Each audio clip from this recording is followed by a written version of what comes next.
Welcome. We appreciate you all coming to the Town Hall meeting. We're here to talk about the work of the Governance Task Force that was established by the Washington State Board of Governors.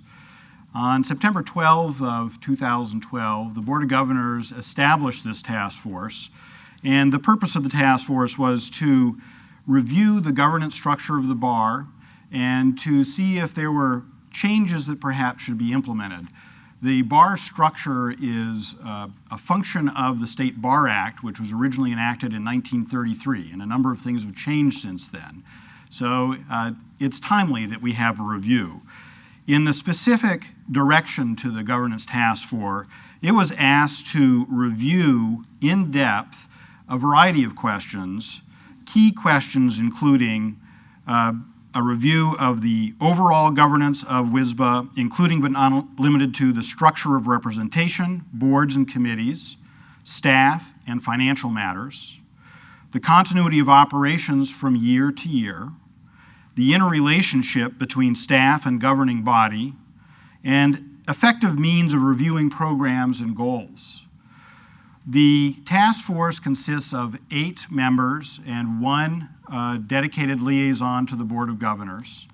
And on the podium are 2 of the members. I am Doug Lawrence. I'm a practicing lawyer, practicing primarily in Seattle and in Yakima. I was a member of the Board of Governors and also acted as treasurer. And with me is Nancy Isserlis. I currently serve as the city attorney for the city of Spokane, and I served for 3 years on the Board of Governors, ending my term of duty last September. Right. So with that, we're here to hear from you. We want to hear what your questions are, if you have specific concerns or issues, if there are things that you would like to see done. We're here to get your input because our task force is in the process of reaching out to various constituencies and getting a sense of what you see as being the issues, changes you may wish to see made. Now is your opportunity. Let us hear your thoughts. Why don't I just make one additional comment is our committee, our task force has been meeting for the better part of 8 months, more or less. Yeah. And we have filed an interim report to the Supreme Court and to the Board of Governors, I think in July of this year, which laid out what we have looked at so far, the issues, as Doug mentioned, that we will be looking at and reporting back to the court and the bar on.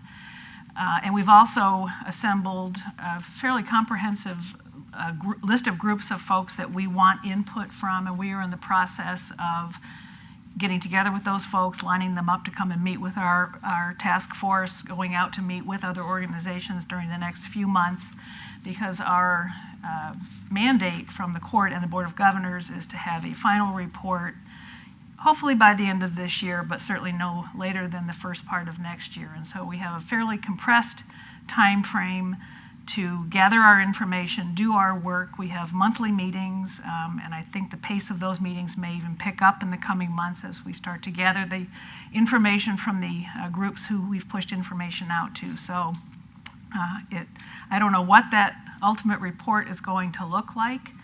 I suspect it will gather some attention as it moves toward the momentum of completion. So now's the time for folks who are interested in this issue to let us know what's on their mind, what issues you think are important, what issues you'd like us to look at as we complete our report and prepare the information for the court and the bar. To give you just a little additional background, the specific groups we've reached out to get specific input include certainly you as members of the practicing bar. Very important to hear from you.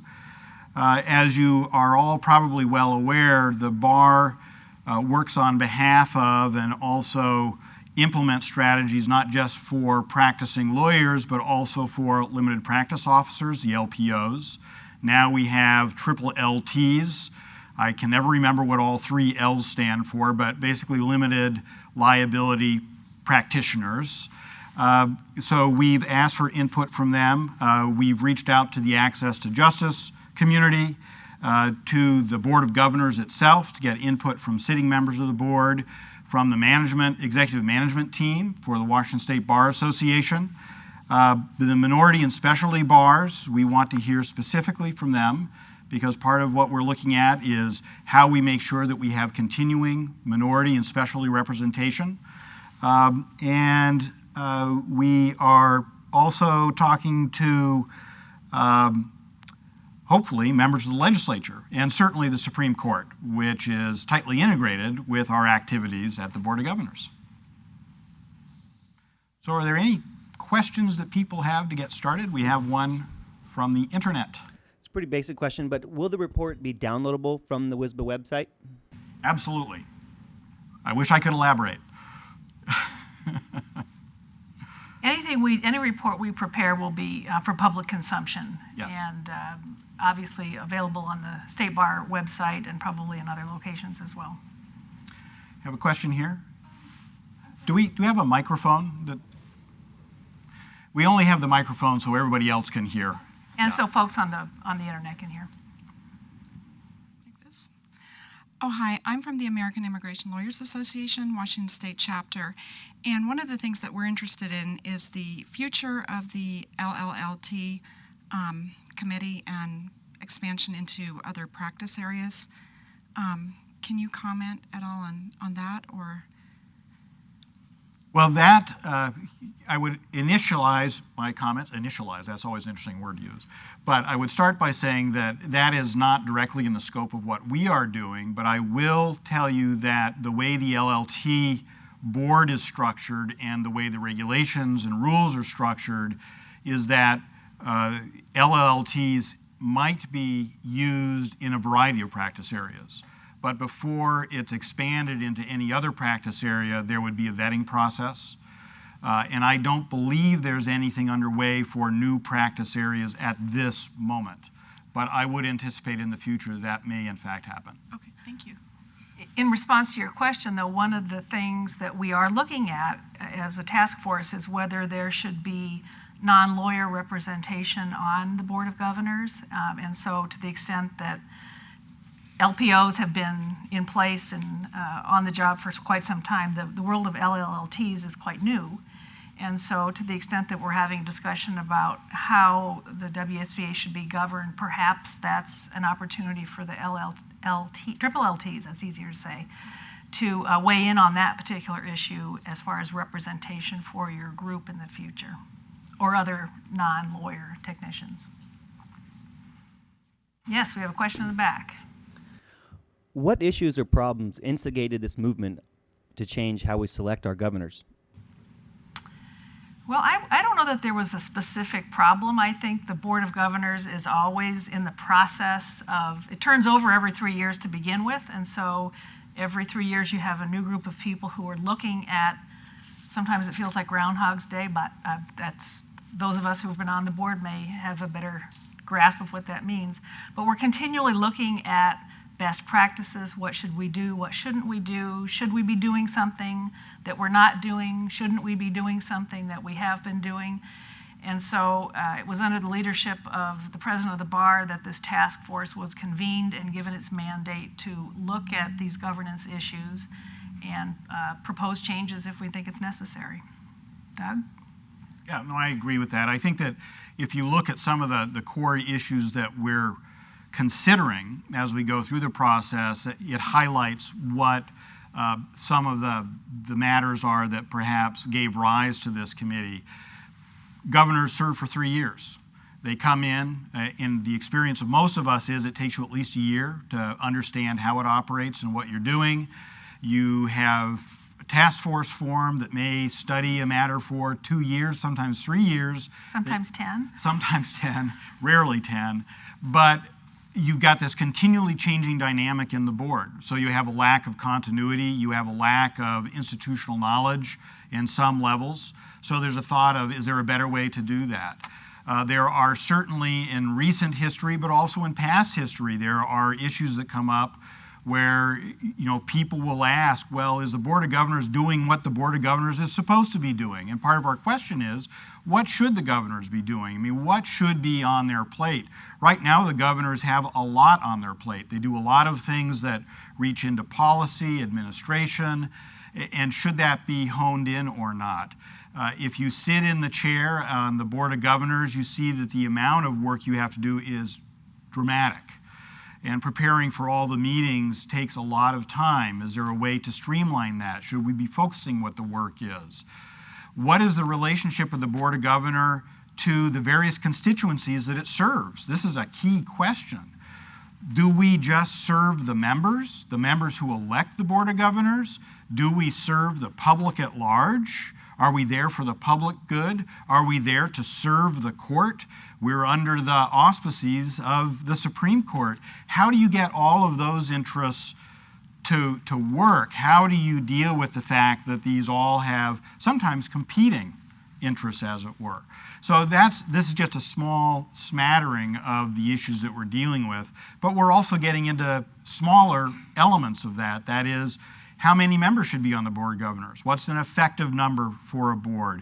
How long should they serve? Should they be able to serve more than one term? As Nancy mentioned, should we just have lawyers? Should we have non-lawyers? If non-lawyers, what non-lawyers? And how should governors get on the board? Should we maintain the current status of being elected based on your congressional district? Should it be something different? So these are all things that we're juggling and struggling with, trying to get a sense of what are best practices, what are going to be the most efficient means of providing an infrastructure for an effective operation of the organization.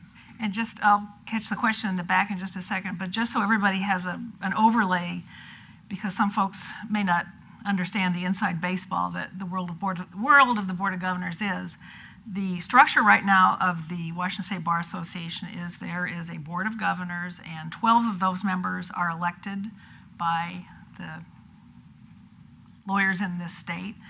3 members are at large and are selected by members of the board, if I'm correct. And then there is a president who is elected and selected by the Board of Governors themselves that serves for 1 year as president-elect and then 1 year as president. Michelle Radosevich is here in the room with us today. And then, if they can survive those 2 years, serves as another year as past president. So it is a big time commitment for those people that choose to be not only on the Board of Governors, but clearly those who choose to try and become president of the organization. And in talking with folks who've done that or who are doing it currently and will be doing it in the future, it can be a practice-altering experience in terms of what you can and can't do to keep your practice alive and keep your clients happy and well served. So we're struggling with a lot of the time commitment issues that we have with the folks that are in charge of leading this organization. So I'll take the question in the back now. We've got 4 questions in the queue. If the WSBA wants to expand to non-lawyers, how can we form an organization that represents only lawyers? Well, I guess that the real question is, should it only represent lawyers, or does it have a broader scope than that? And that really becomes a central question. Certainly, if you're dealing with an organization that is there only to represent the practicing bar, then you would have one model that perhaps would only have practicing lawyers. The way the rules are structured right now, the Bar Association is responsible for limited practice officers, triple LTs. So now you have governance by a body where you don't have any representation potentially. And so is that an appropriate structure or not? Those are the things that we're dealing with. And the question about whether the bar should or shouldn't be inclusive of those non-lawyer practitioners is something, quite frankly, that the Supreme Court has settled for us, because the Supreme Court made the rules and has enacted the rules, and those are the rules that we live with. And so in response to the first question that was asked, was there anything that sort of triggered the implementation of this governance task force? No, but this is a clear example of the way in which the practice of law is changing in small and big ways. And I think to the extent that this task force looks at little things like the triple LTs and then the big impact of what things like those changes have on the practice of law is what we're supposed to be looking at in the coming months. Next. In what other regulated profession are there non-practitioners on the board? What other professions? I don't know that I can answer. Regulated professions. He was specific with the regulated professions. I'm going to turn it over to Michelle Radosevich, who's in the back, because she's shaking her head and knows the answer. Well, most regulated professions are regulated by the legislature, which has set up an executive agency that deals with this. So the examining and disciplinary boards for dentists and doctors and nurses, etc., typically actually have consumer members. And for instance, the dentists would have not only dentists on their board, but also representatives of dental hygienists, because they're regulated by that board as well. So the legislature has mandated broader representation for those professions that it regulates. And right now, I think one of the baselines that we have with our task force is that we are all in agreement that our power derives from the court, the Supreme Court in the state of Washington. And so it's kind of a conceptually different model, just because of the way three branches of government are structured. Right, and just to follow on, complete the loop, and the Supreme Court has directed that we work with LPOs and triple LTs. So that then becomes part of the body that we're governing. We'll get to your question in just a second, Scott. Number 3. Does an appointed board member leads to a board that ultimately leads to a board comprised of people that are part of a limited circle? Concern, and it's one that we're very cognizant of. To the extent we talk in terms of or look at the opportunities or possibilities of an appointed board, the critical factor becomes who are the appointed persons? How is that body constituted that makes those appointments? And we've looked at a variety of sources for this, and we've not come to any conclusions, by the way. We're still trying to take in information. But when you look at those models, where you have appointive bodies and the selectors are chosen based on specific criteria that requires a breadth of community. So it requires diversity, geographic, demographic. It requires certain other qualifications. It limits terms. There are checks and balances you can put in that experientially you may actually end up with a more diverse, and some may argue a stronger body through that process. Does that mean that's where we are right now? No, it means that's one of the things that we're evaluating. But it's a very good question. It's a very important question, and I think whenever you go to an appointive process, you have to be very, very careful how you structure it. I'm going to get to your question in just a second. We're going to take the last question that we have queued up online, then I'm going to go to Scott. And they keep coming in, but yeah, we'll just keep going around. What is the thinking behind the proposed change to eliminate our right to vote for BOG members? I don't know that we've come to that conclusion. It's one of many that are on the rainbow of things that we're considering. So we certainly have not come to any conclusion about eliminating the right of people to vote for the Board of Governors. And I know, coming from Eastern Washington, it is easy to feel disenfranchised from Seattle and King County. And I think, in large part, some of the feelings of folks that I practice with on the east side of the mountains is probably far more favors continued elections than something that for them might perceive to be Seattle-centric. And the follow-up is, why is it on the table? Well, because we're looking at a wide array of different governance structures, and a lot of operating organizations, including bar associations, do have non-elective models or a mix. So you may have some seats that are elective and others that are appointive.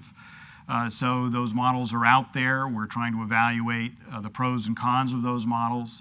You know, some will argue in favor of the appointive structure because you may then get a different kind of board to serve. So some of the questions that you saw, if you read the blast emails, are should there be qualifying characteristics to be able to be on the Board of Governors. Maybe yes, maybe no. And why would you want that? Well, if you're going to have somebody making critical decisions for a very large organization that impacts the lives of many of the members, you want to make sure they're doing it in a thoughtful way. And this is the dichotomy of just a pure elective process, which has a lot of pros. But some will say, well, with a pure elective process, you don't even get people running for a lot of these seats. It's like pulling teeth to get someone, and then you get people who aren't even interested, who are sitting in the seat. So is that the best way to represent the membership? Those are the kinds of things that are being balanced. And bear in mind, the model we have right now is we do have elected positions. We also have 3 appointed positions. So at least with the mix of the Board of Governors currently, we have a little of both. And I wasn't on the Board of Governors at the time the decision was made to expand the board to increase the diversity positions. I don't know if that was during... That predated me. Okay, so it goes way back into ancient history.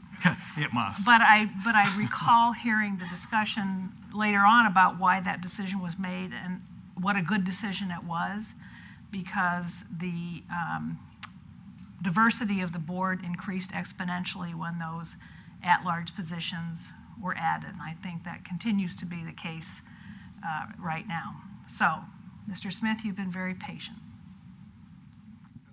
People in the back there. Thank you, and I appreciate the hard work of the governance task force. I'm here, Scott Smith, as chair of the Practice of Law Board. I've actually had the pleasure of chairing 2 different of the independent boards created by the Supreme Court, the Access to Justice Board and the Practice of Law Board. We are one of 6 independent boards created by the Supreme Court. And what's interesting about that is that while the boards are created by the Supreme Court and the members are appointed by the Supreme Court, the requirement is that the State Bar Association provide administrative and financial support to make these boards run. I think it's critically important that the boards continue to be independent. And there are times when there are disagreements between the governing bodies of these independent boards and that of the Board of Governors. And that's to be expected because the Board of Governors has a broader mission and more of a trade association focus than would the more narrowly focused boards like the Practice of Law Board. One example where there was tension between the 2 boards in recent years was when the Practice of Law Board proposed the creation of the legal technician rule. The Board of Governors opposed that, and they spoke to the court, which ultimately did implement that rule and is now carrying it out. But as I noted, the Supreme Court creates these boards, sort of like an unfunded mandate, and says, Bar Association, thou shalt staff and fund these organizations. And I think that's appropriate, but to be truly independent, the funding sources should remain independent and not subject to disagreements or political issues through the years. One practical way you could do that would be similar to the funding of the Client Protection Fund, where by court rule, the Supreme Court has required lawyers to pay as part of their annual dues a fee that goes towards supporting the Client Security Fund. The court, I think, could pass a court rule that would require paying a fee to pay for these 6 independent boards, and by doing so ensure that they remain independent and their funding and support cannot be cut. The other comment I have is not that from the Practice of Law Board, but just as an interested member of the State Bar Association, and it's that I do think that our profession has become much more diverse, and the Board of Governors could do a better job of reflecting the diversity in the profession. The paramount diversity consideration under the present structure is geographic. We elect most of the governors simply based upon the fact that they reside in different congressional districts. In addition to geography, which is very important, so that the other parts of the state are represented, diversity needs to include race, gender, ethnicity, years of experience, types of practice such as private, governmental, or in-house, the size of practice, solo practitioners to large firm lawyers, the various different areas of practice, and then the type of practitioner. We have, of course, judges, lawyers, and in the new era, we've got non-lawyer paraprofessionals such as limited practice officers and the new world of legal technicians. I would suggest that the Board of Governors seriously consider having lay members participate in the governance, particularly those who are regulated by the State Bar Association, the paraprofessionals I mentioned, as well as lay members.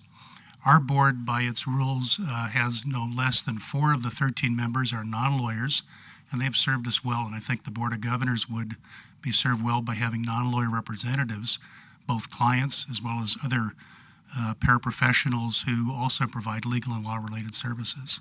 Thank you. Well, there was the advertisement for why the task force was created. I mean, that was a long list of things that we are considering, we should be considering. I do want to say one thing about the Client Security Fund. While the court may mandate a portion of your license fee to drop into that fund to compensate victims of lawyers who steal money, abscond with money, it is woefully underfunded. We never have been able to pay out the full amount of the claims that are made against that, and in many years the board has been faced with having to slice and dice pretty thinly how much victims are going to get.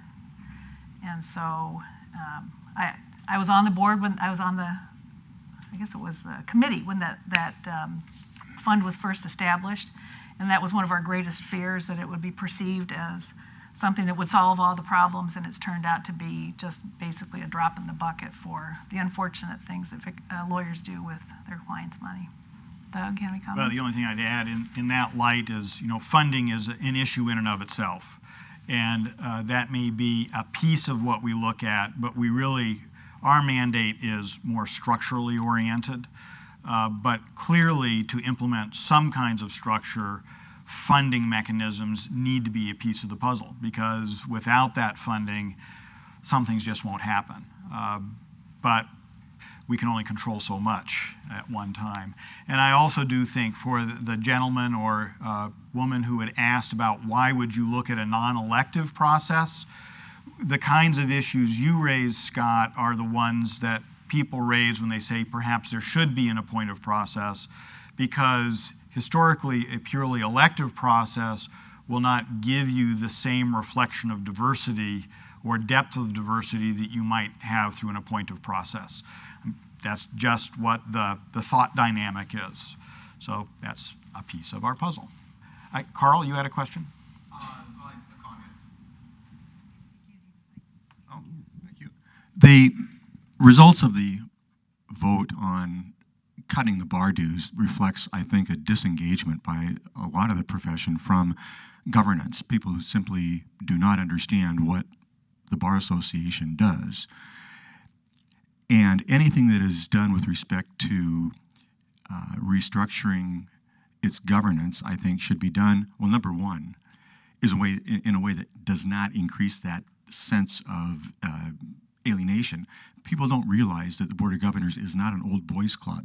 I mean, I think 30 years ago it was. You recognize all the names of people who were on the board. They were prominent names. Now it is far from an old boys club. But I don't think people understand that. I think that the governance, to the extent that it can be, I know that it's more efficient to have a small group and have a group that makes all the decisions and indeed appoint them. That's efficient. But I don't think it would be good politics. And I think that, if anything, an effort should be made to try to broaden the electorate, if you will, whether that be by encouraging sections to make nominees or encouraging bar associations to make nominees. The state of Washington has a representative to the ABA, as does the King County Bar Association. Perhaps county bar associations could have a representative. Now, you're already getting insiders once you start picking from bar associations or from sections. You're already getting people who are interested in the bar. But I think that the nomination process ought to be as broad as it can. I was elected to the board unopposed. I just got 20 signatures or whatever, and that was it. I don't think that really advanced the cause of involvement in the association very much. So I think that you need to keep an eye on inclusiveness and a way that can cause the maximum number of people to feel like they have access to governance and that they understand governance. Indeed, I was thinking about a legislature. Why not have a 45-person legislature? And I realize that's probably administratively impossible. But something like that would involve a lot more people would be less efficient, but maybe would help get more support from the bar. Pass it around. Right, yes.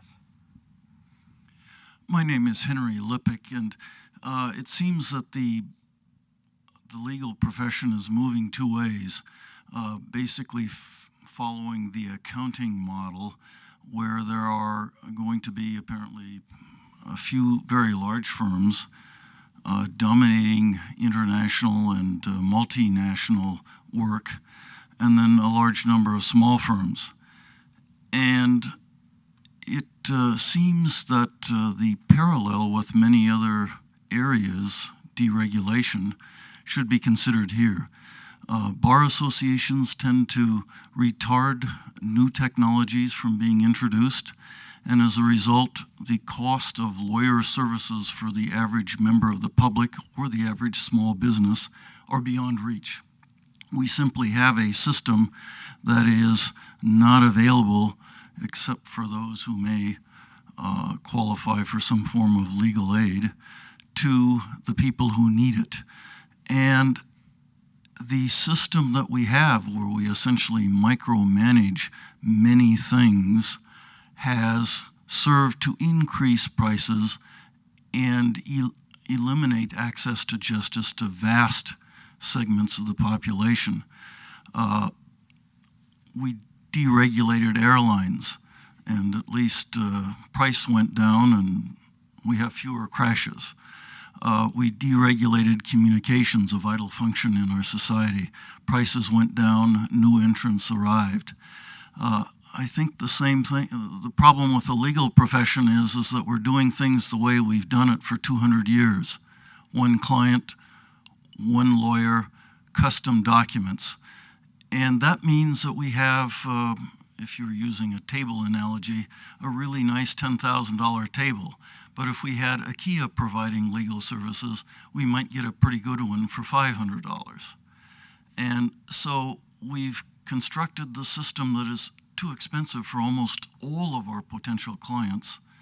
And so we may, in fact, be much better off by not regulating the profession at all, as has been proposed in several places to varying degrees.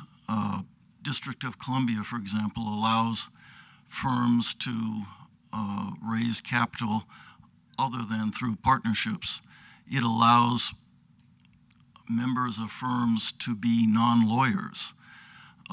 In England, you can do a much better job of raising funds on the capital market for the legal profession, and it allows a full-service law firm, for example, to provide accounting, medical, all series of services in one place. That is possible and facilitated by deregulation.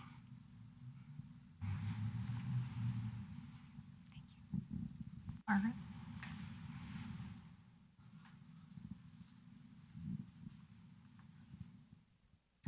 Martha Schmidt, former chair of World Peace Through Law section. First of all, I would strongly oppose deregulation, but I would like to talk about some of the structural questions that you raised in your blast emails.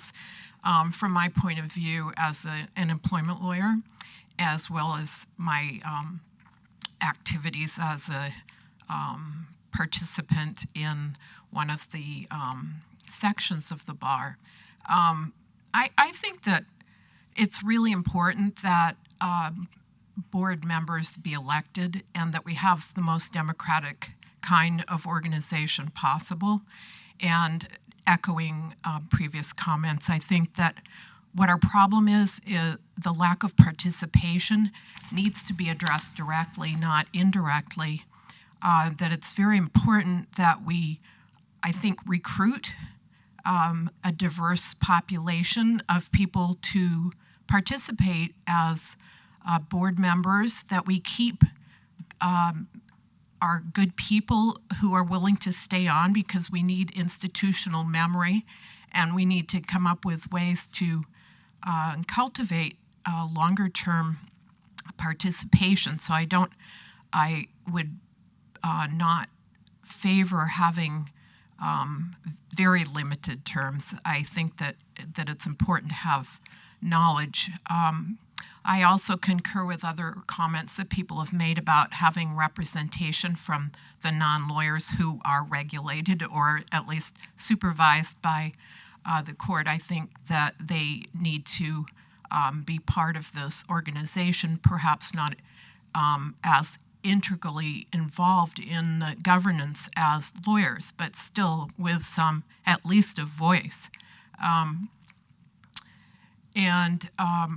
I also was wondering, I think, Nancy, you mentioned that there was an improvement in diversity with the at-large membership, but I'm still concerned about how diverse the board is and whether we're going in a continuingly positive direction in terms of inclusiveness, and what might be done, what the group is considering to improve the diversity, because I do think that that's has been a deficiency in our profession.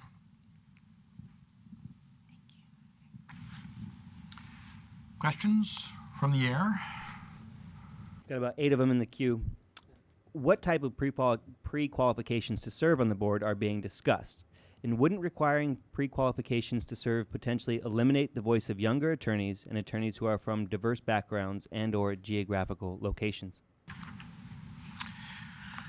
Well, I'm just looking at a little list. You know, as we've gone through this process and we've generated some ideas, some of the things that have been discussed as possible characteristics that you would look for, meaning these might be qualifications or some element of them would be, are experience on public or private boards, and that gets to the issue of how effectively does the board itself operate. Do people know how to interact with one another? Related to that is experience in working with others in a proactive and positive way. Not meaning that you won't have conflict. You will. You actually want that. You want to have the discussion, but you want it done in a way that's going to be productive going down the road. Geographic diversity, diversity of practice area or type, demographic diversity, previous service on or in bar committees, sections, boards, or task forces.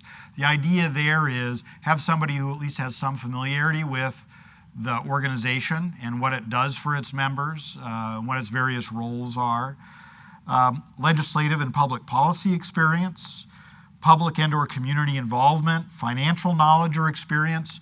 You know, the Board of Governors is in charge of the budget of the bar, working with the financial people at the bar. That's a big responsibility, and you really need somebody who knows what they're doing in that position. And a lot of the people who run, very good lawyers, very bright, but they don't have that kind of experience. It's often hard to find that fit.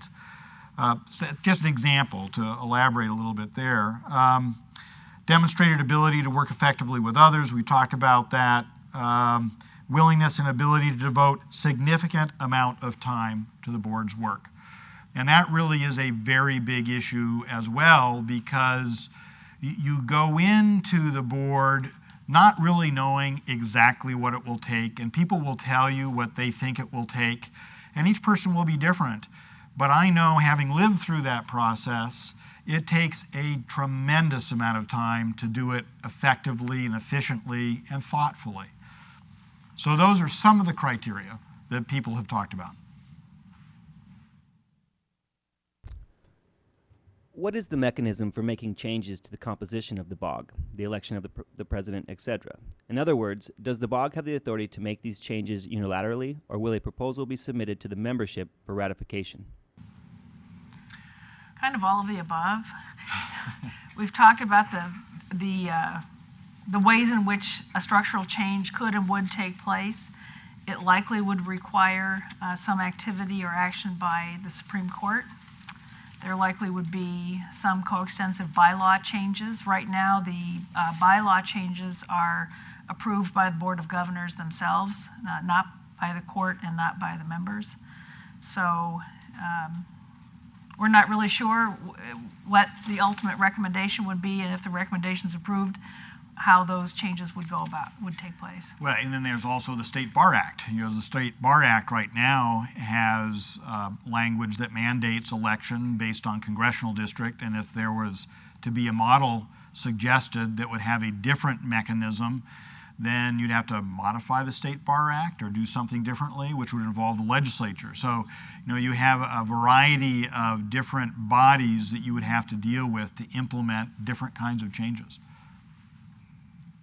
The less drastic, the less involvement by some of those groups, but if there was a wholesale upending of the State Bar Act, it would require a legislative act. Right. Or the court to say this is not necessary, as Mr.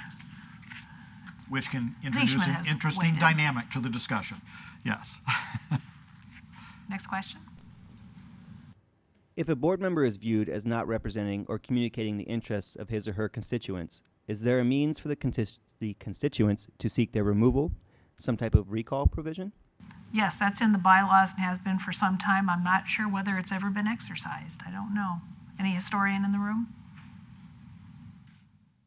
Not in anyone's memory, at least, of the people assembled here. But there is a specific provision for recall. I've been a board member of many different organizations, including the WSBA BOG, and other lawyer organizations as well. I've never seen any organization where the members do not elect the president. Is there any consideration being given to changing the way the president is chosen? If not, why not? And there was a follow-up. And I've also served on many boards, and the membership elects the president especially. Why doesn't the BOG trust its members to select their president? Well, it's a historical artifact that we have the president elected by the board itself.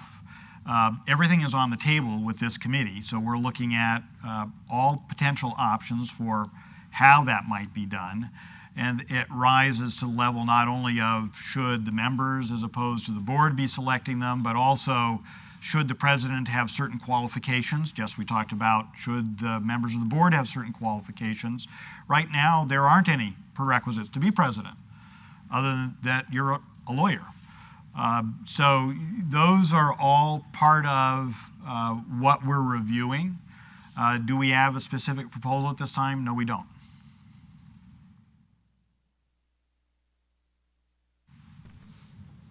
Considering the amount of time the WSBA president spends on his or her bar responsibilities rather than practicing law, should the president be compensated?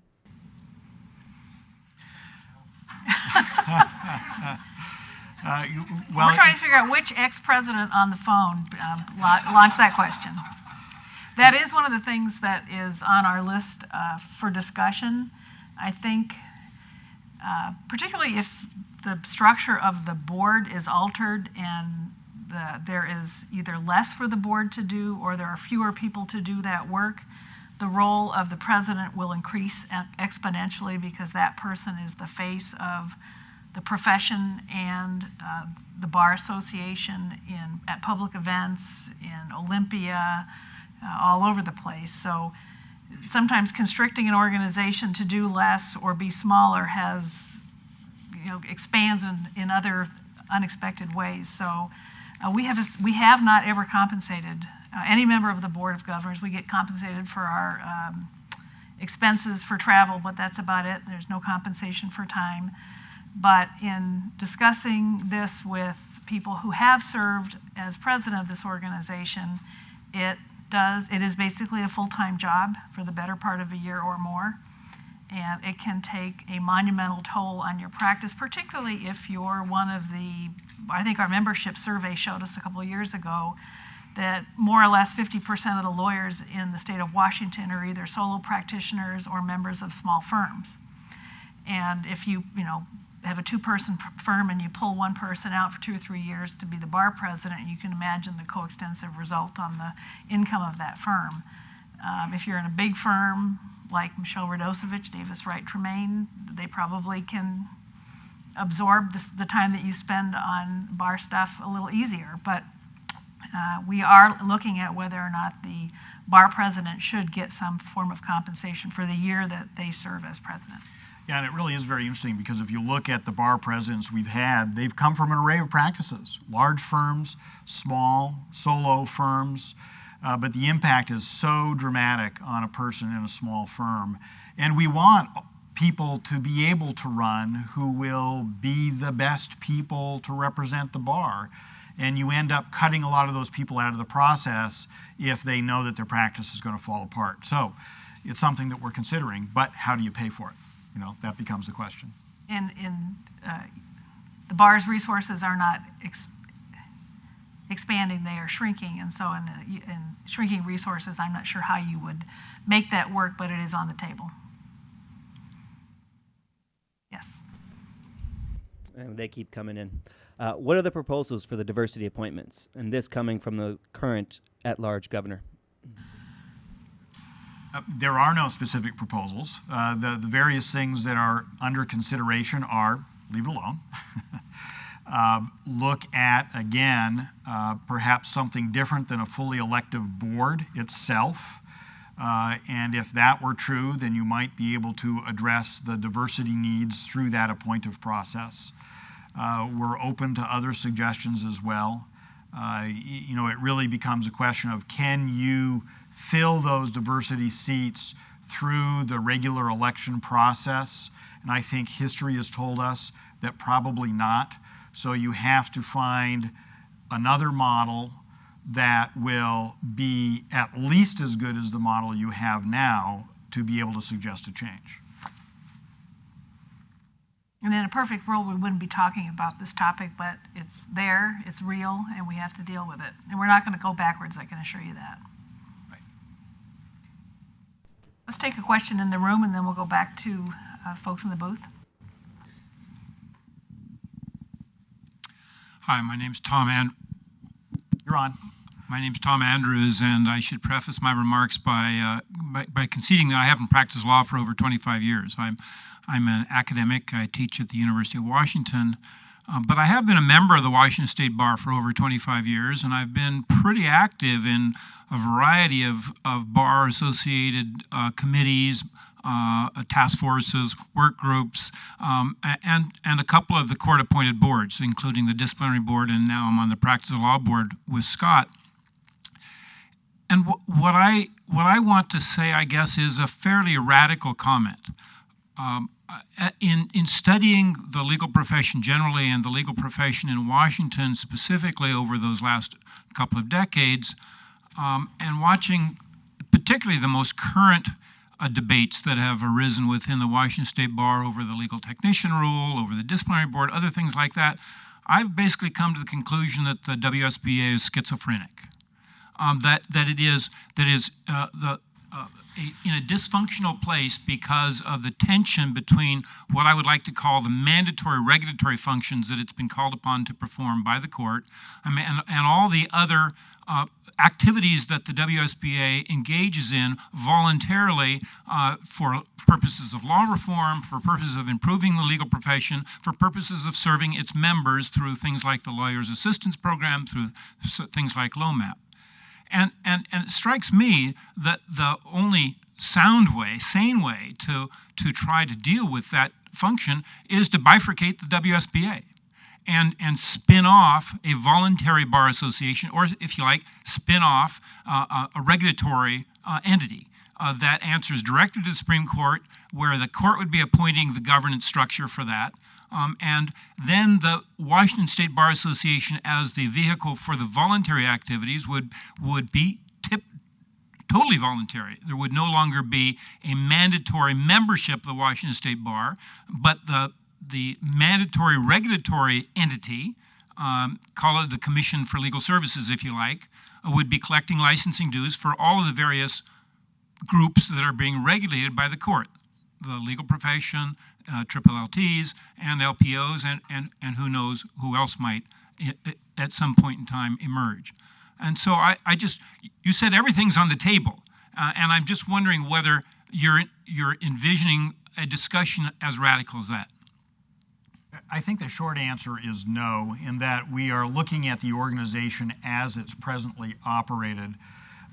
What you are talking about is something that has been talked about in other contexts. There was a very significant review of the disciplinary process several years ago. As part of that discussion, there was dialogue about should it be separated from the rest of the bar? Should we no longer have the integration of the various activities that we have? Our task force, we believe, I believe, tell me if I'm wrong. I agree. But we see it that we are asked, how do we potentially change the governance structure of the organization as it exists? And what you are suggesting, without judgment one way or the other, is that the organization actually be dramatically different from what it is now.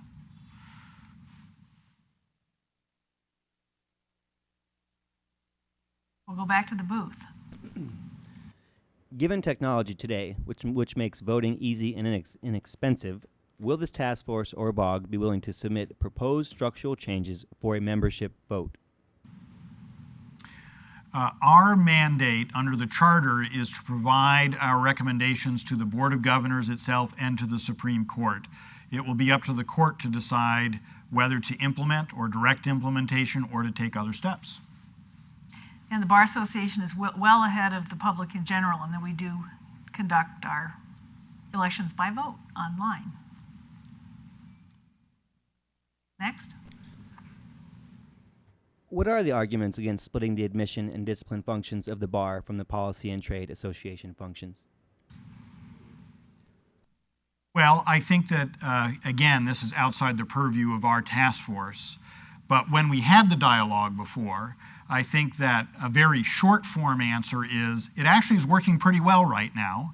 Aside from that, which isn't a very satisfactory answer in and of itself, there are a number of, another word that I really don't like very much, but it works here, synergies in having the regulatory process as part of the general administrative process of the bar. There are economies of having them operated together. Otherwise, you'd have to have duplicate infrastructures for the two different portions. So that's a very short answer to a very complex question. But those are the primary factors that had people saying at the time they did not view it as being advantageous to the membership to split those different activities.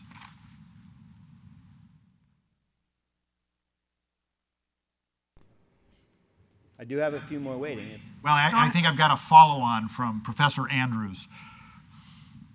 It is just a follow-on, just to recount the interesting history around that discussion to which you alluded of spinning off the disciplinary system.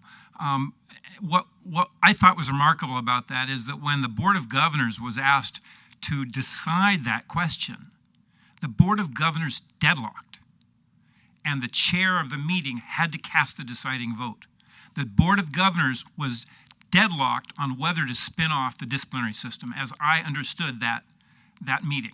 And that's something that's sort of useful to keep in mind when the question arises about whether or not it would be to the benefit of the people of Washington to bifurcate the systems. And given that the board turns over 3 years, if you had pulled that vote today, I'm not sure where it would come down, or if 3 years from now. But go ahead, Jeff. Yes, former Governor Gibbs.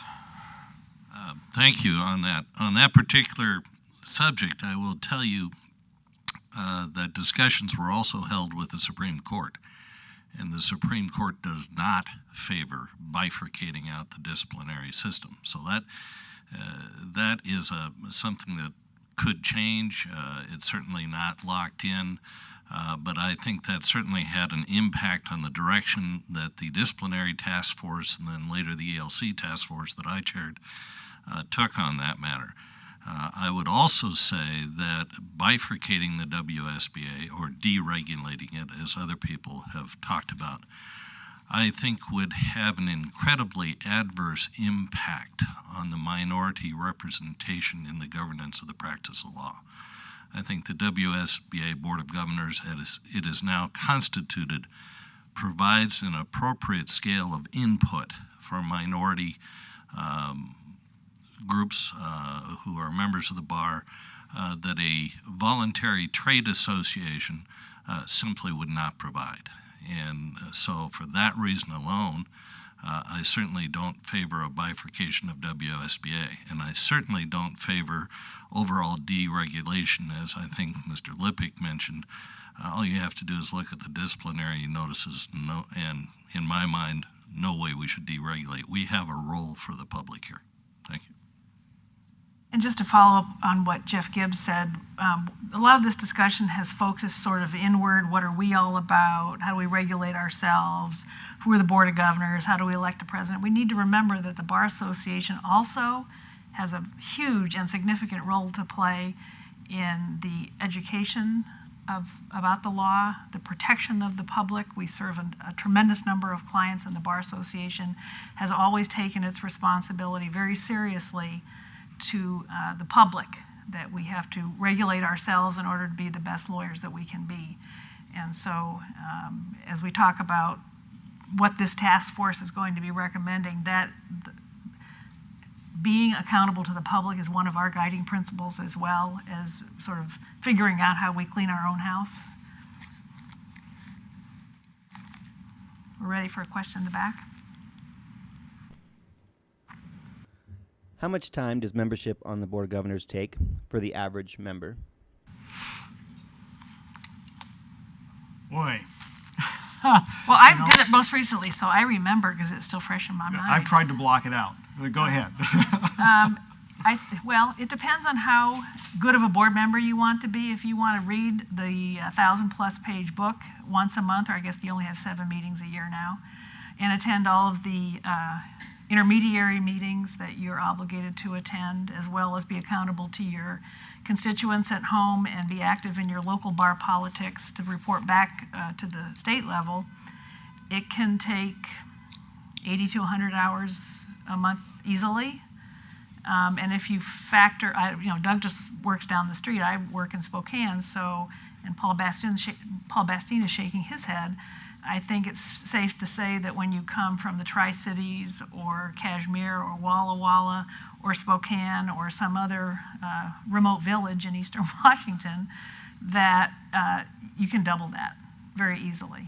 And so there is, I would agree that with the increase in technology and the ability to participate in some meetings by Skype and by telephone conference call, and it helps, but if you're going to do the job that you should do to be on the Board of Governors, it is, at least in your 3rd year, virtually a full-time job. Yeah, no, I remember having gone through this process before, and if you do get involved in special committees and task forces, which is really what you should be doing if you're on the Board of Governors, I did find that it took me at least 80 hours a month and more to 100 plus in order to get the job done properly.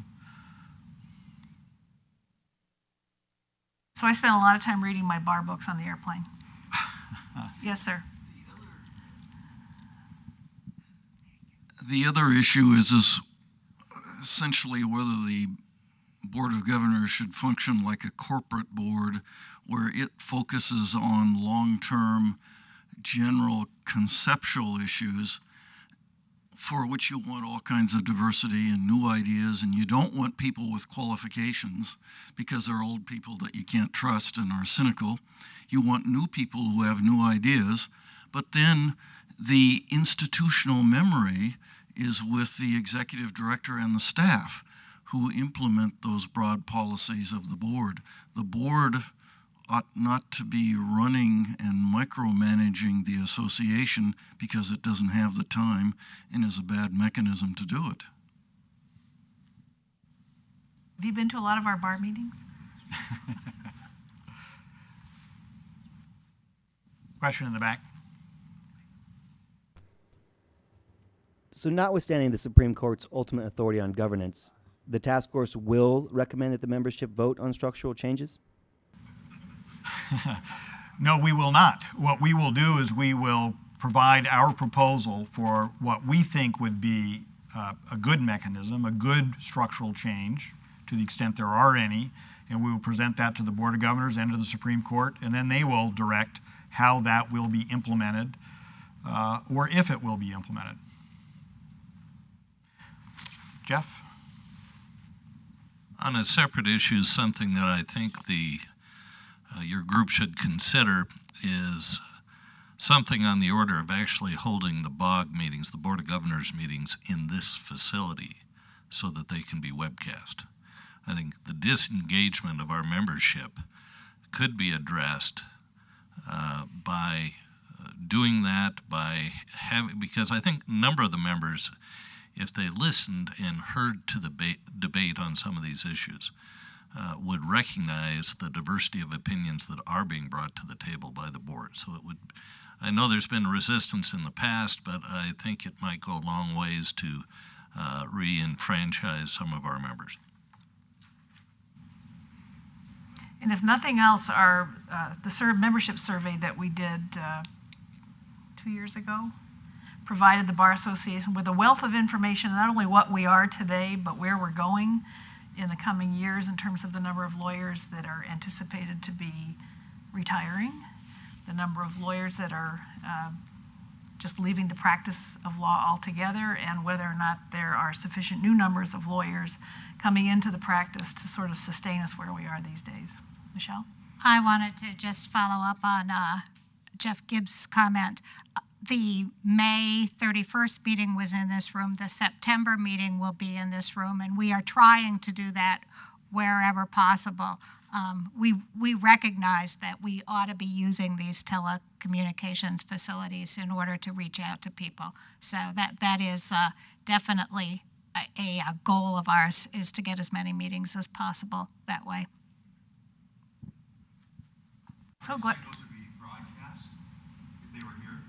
Yes. Or webcast? Webcast, yeah. We probably have a greater ability to do that if they're in this room than if they're held in Okanagan because of the bandwidth capability. September. Definitely here? September here? Okay. Okay. Isn't it the case that regardless of what the board votes to support or oppose, the Supreme Court simply tells the WSBA what to do and it's done? So why have a board at all?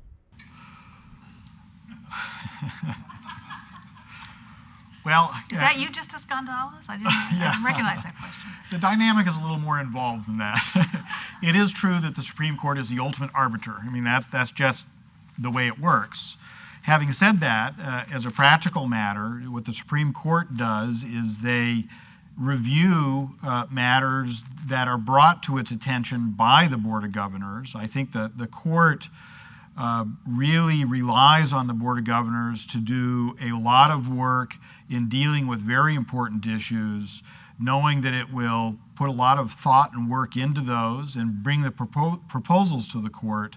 I have not seen a single circumstance where the court just, in my words, willy-nilly issues a mandate. I mean, it is always a very thoughtful, thorough process. So technically, could the Supreme Court say, you must do this and I won't listen to you? Well, yeah. Do I expect that will ever really happen? Well, no. So it's, that's just part of the process. My thoughts. Well, the triple LT rule is an example of that. How many years did the Practice of Law Board look at that? Seven fingers are being held up by Paul Bastine. So there was a lot of vetting of that rule, pro and con, back and forth. The Bar Association took a number of public positions on that rule, which were different than the Practice of Law Board. And ultimately, the Supreme Court weighed the alternatives and made the decision. But it was not done in a vacuum. It was not done in isolation. There was lots of public process that went into that, including public comment periods, I think, in addition to whatever the Bar Association and the Practice of Law Board may have done.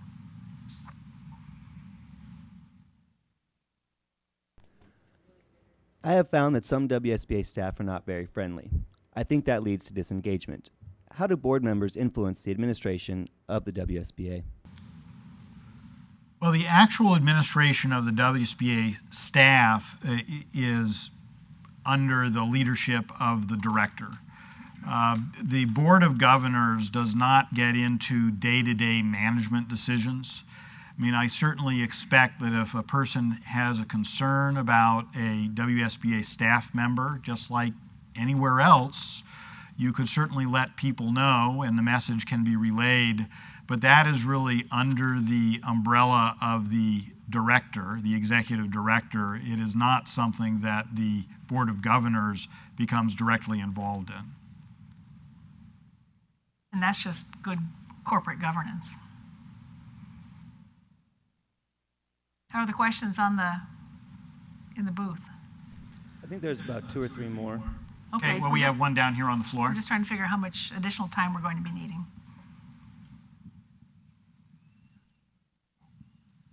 In your opinion, 10 years from now, I mean, do you see more non-lawyers potentially on the board? Are you leaning towards having a greater diversity of non-lawyers? I mean, is that the direction you think our profession is headed towards? I get the feeling that the whole reason for this discussion is the expansion of non-lawyers on the board, but will it become even more so as the years go by, or what's your opinion on that? Well, I think time will tell, number one.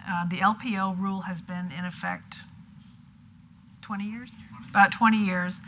And there was an initial spike when the LPO rule first came into being. And then I think it plateaued for quite some time. And actually there was a significant drop-off when real estate closings took a hit, when the economy took a dive in 2008. I have not been around the bar for last year, so I don't know if there's an uptick in that or not. Perhaps someone in the room knows. The LLT is yet to be determined. We don't know exactly how big that program will be. There's a committee in place to flesh out the rules about how that all works. So I would say maybe in another 4 or 5 years, we might have a better idea about whether the LLT is going to take off like a rocket, or whether it's going to be just a slow growth industry. I don't know. But I think as to your question and representation on the Board of Governors itself, I would say that that was not a specific driver, but it is a factor that has been raised, and so it is a factor under consideration. Yes, in the back. Isn't the BOG like a college board of regents, where the staff drives how the organization, here the WSBA, is administered? What steps can be taken to mitigate the staff's control of the organization? Well, I think there are 2 aspects to it. The staff does not control the organization. The staff, under the guidance of the executive director, runs the organization, but the organization is run based on policies established by the Board of Governors. So you've got the 2 levels, which is, again, corporate governance. That's the way that it is structured. Part of the question that we do deal with, it's inherent in our analysis, is how much of the work of the board should be done by staff or by WSBA itself, how much should be on the table of the Board of Governors, and that gets into the question of how much minutia is being handled by the board, and how much should instead it just be setting broad policy. So that's part of the balancing that we're looking at. But I don't think that it's appropriate to say that the WSBA staff runs the organization, because that is not the case. They implement the policies established by the board. And the executive director runs the day-to-day operations Right. of the organization, just like an executive director in any organization is responsible for doing that. Because if I had to be on the board and do that as well as the policy stuff, then I wouldn't have done it. Yeah, then you'd be spending 400 hours a month on it. So we're at about 1:10. I think we're going to take a last call of questions in the room to the extent there are any, and then ask folks that are dialing in and typing in their questions from their desk to get those last questions in so we can get to everybody's questions. So we'll head back to you. Back in the booth? Back in the booth. Wouldn't a board member be more representative if the board were selected at random and paid their expenses? Well, number one, we are paid expenses now, so that wouldn't change. We don't get any compensation above and beyond reimbursement. Well, I may have misunderstood. Did you say, and they would pay their own expenses? And paid. So wouldn't a board be more representative if the board were selected at random and their expenses paid? So, yes, expenses are already paid. The concern expressed by some is that if you merely pick people at random, you may pick somebody who wants nothing to do with it, has no skill set to do it whatsoever, and then you end up with a completely dysfunctional organization. It has happened, and that's not our preferred structure. Yes. My name is Jan Eric Peterson. I am a past president of the State Bar. And I just want to make the following comment that when this governance issue was reviewed in the past, Joe Nappy of the Spokane Bar chaired, I think, the governance committee, but certainly served on it. And I've never forgotten his comment afterwards, which was that they surveyed the other 49 states, and they looked at all the different governance structures there were, and he said, and there are about as many as there are states. They really vary. And he said, and you know what? They all work. So don't be too concerned. You will survive. I would encourage the involvement of lay members on the board. And the reason for that is we have some experience in that regard. You know, the disciplinary board has lay members. The Judicial Conduct Commission has lay members. And I suspect if you ask people who served on those boards or commissions, they would say that they really valued the input of the lay members. And we do serve three constituencies: our members, the court, and the public. And it is part of our mandate that we do our best to see that the profession serves the public. And when we don't, we hear from the public. I also think you should continue to elect persons to the Board of Governors, and how you do it can be changed, certainly. But there ought to be some qualifications if you're going to directly elect the president. When I was elected, and by the way, I was unlike Carl, who was unopposed. I was vigorously opposed, barely won. And when I did, I found out that I didn't really know very much about the bar, although I thought I did, until I actually served on the Board of Governors and found out how much the bar really does. There's a lot going on. And it takes some time, some learning curve, to be familiar with all the facets of the organization before one immediately becomes president. So I suggest that if it's elected by all the members of the bar, and that's certainly a valid position to take, there ought to be at least some preliminary qualifications. A year's service at least on the Board of Governors. The tradition prior to that was that you did your 3 years and then you ran for president. That went by the wayside subsequently, and I think proved that it wasn't a necessary requirement. But some qualifications certainly would be necessary. You know, people can run for the Board of Governors. The positions are open to any member of the bar. And I've somewhat tiresomely hear consistently, you know, well, what are we going to do about the Board of Governors? Well, run. Because, you know, you got Carl because you didn't run against him. Now, you were fortunate in that regard, but could have been. Al Valong, for those of you who go back and remember, Al Valong was a member of the South King County Bar and a rather flamboyant character. And Alva became a sort of popular figure as a symbol of revolution to the bar, and he ran and he got elected. And, you know, he turned out to be a perfectly serviceable member of the Board of Governors. All you have to do is run.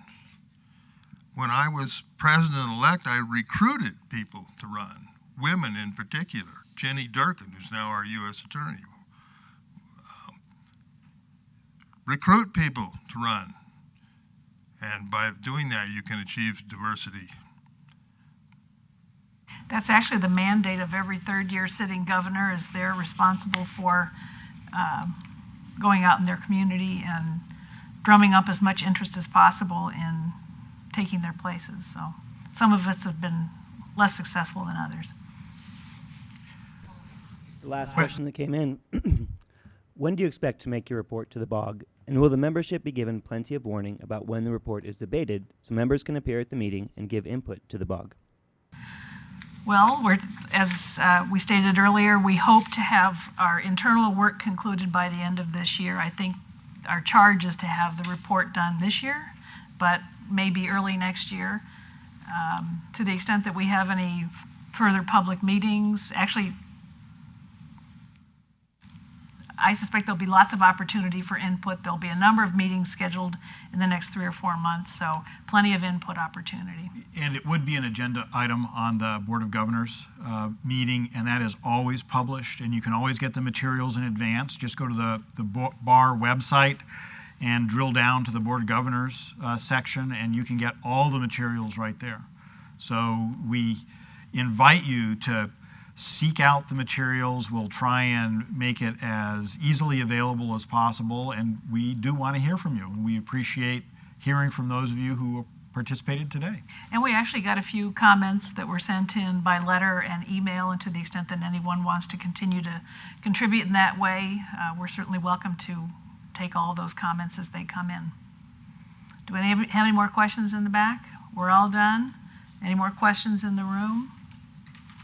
Thank you very much. That's going to be last call. Thank you very much.